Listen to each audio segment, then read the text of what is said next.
যিশুর পদযুগলের অভিষেক, লুক 7:36-50।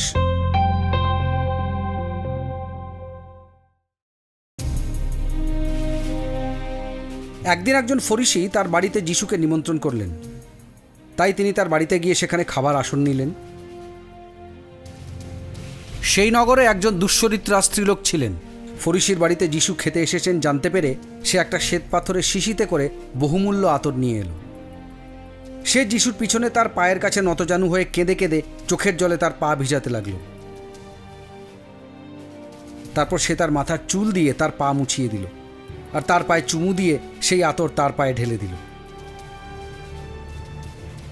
যে ফরিকি যিশুকে নিমন্ত্রণ করেছিল এই দেখে সে মনে মনে বলল, এই লোকটা যদি ভাববাদী হয় তবে নিশ্চয়ই বুঝতে পারত যে তার পা যে ছুঁচ্ছে সে কে এবং কি ধরনের স্ত্রীলোক, এবং এও জানতে পারত যে স্ত্রীলোকটি পাপী।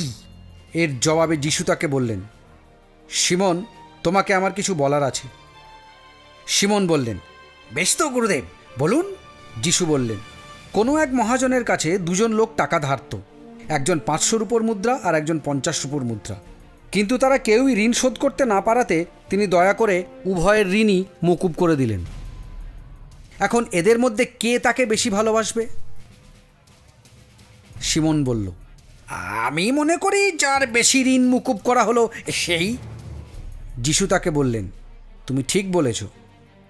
এরপর যিশু সেই স্ত্রীলোকটির দিকে ফিরে সিমনকে বললেন, তুমি এই স্ত্রীলোকটিকে দেখছো?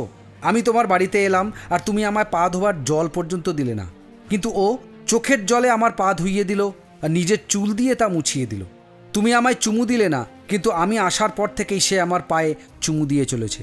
তুমি আমার মাথায় তেল দিয়ে অভিষেক করলে না, কিন্তু সে আমার পায়ে সুগন্ধি আতর ঢেলে তা অভিষেক করল।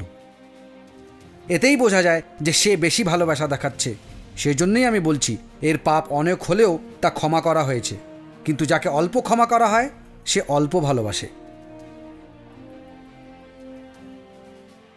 এরপর যিশু সেই স্ত্রীলোকটিকে বললেন, তোমার পাপের ক্ষমা হলো। যারা তার সঙ্গে খেতে বসেছিল তারা পরস্পর বলাবলি করতে লাগলো, ইনি কে যে পাপের ক্ষমা করেন? কিন্তু যিশু সেই স্ত্রীলোকটিকে বললেন, তোমার বিশ্বাসই তোমায় মুক্ত করেছে, তোমার শান্তি হোক।